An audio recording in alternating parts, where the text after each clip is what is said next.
কয়েকদিন যাবৎ এত গরম পড়েছে, কিছুই ভালো লাগছে না। এই গরমের মধ্যে কোনো কিছু খেতেও মন চাইছে না, কিছুই ভালো লাগছে না এক কথায় বলতে গেলে।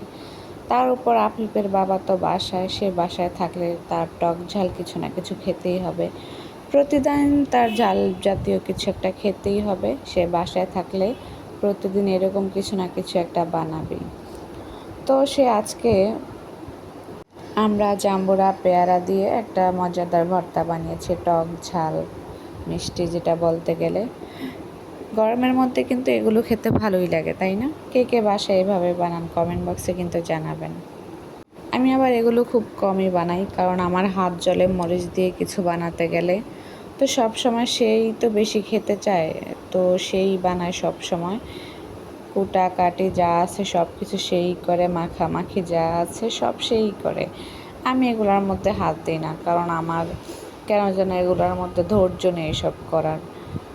একটু কষ্টকর মনে হয়। তার কাছে ভালো লাগে, সে করে, সে খেতেও অনেক পছন্দ করে। বেশি বেশি করে ঝাল দিয়ে গরমের মধ্যে এরকম টক ঝাল একটা ভর্তা হলে কি মজা, তাই না?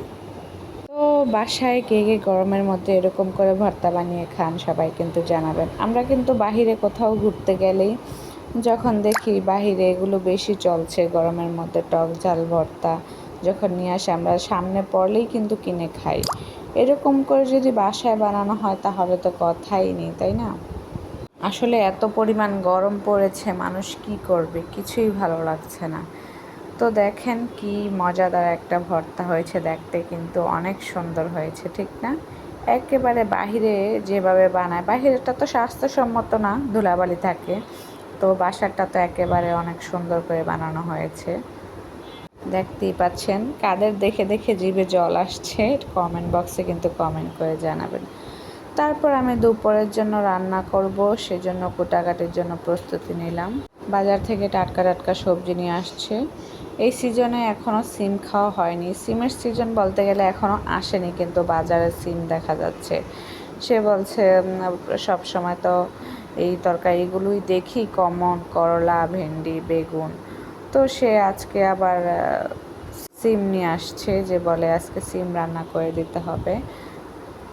এত দাম সিমের, বাবা কি বলবো, মনে হয় যেন সিম এত একটা দামি তরকারি, যখন সিজন আসে তখন কিন্তু কমে যায় দাম। এখন তো সিজন ছাড়া, তাই সিমের এত দাম। সিম তরকারিটা আমার কাছে অনেক ভালো লাগে, তো হঠাৎ করেই রান্না করেছি আজকে, খেতে কিন্তু দারুণ হয়েছিল। মানে হঠাৎ করে একটা কিছু খেলে কিন্তু অনেক ভালো লাগে, তাই না? যেহেতু এই সিজনে এই প্রথম সিম রান্না করেছি, তাই অনেক ভালো লাগছে আজকে খেতে। তো আমি মশলাগুলো কষিয়ে দিলাম রান্না করার জন্য।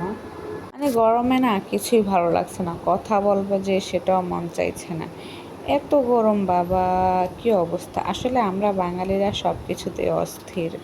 মানে গরম পড়লেও আমাদের সমস্যা, বেশি শীত হলেও সমস্যা, আবার বৃষ্টি হলেও সমস্যা। আল্লাহ যাবে কোথায়, তাই না? সবই প্রকৃতির নিয়ম, যখন যা হয় আমাদের মেনে নিতে হয়, কিছু করার নেই।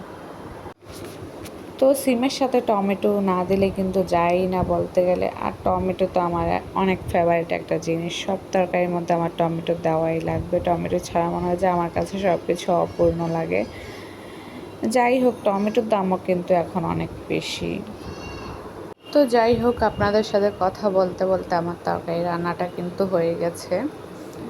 আর আজকে আমার সিম তরকারিটা রান্না কেমন হয়েছে সবাই কিন্তু কমেন্ট বক্সে জানাবেন। রান্না করতে আমার বরাবরই অনেক ভালো লাগে, কিন্তু এই গরমের মধ্যে একদম অসহ্য লাগছে, কিচ্ছু ভালো লাগছে না।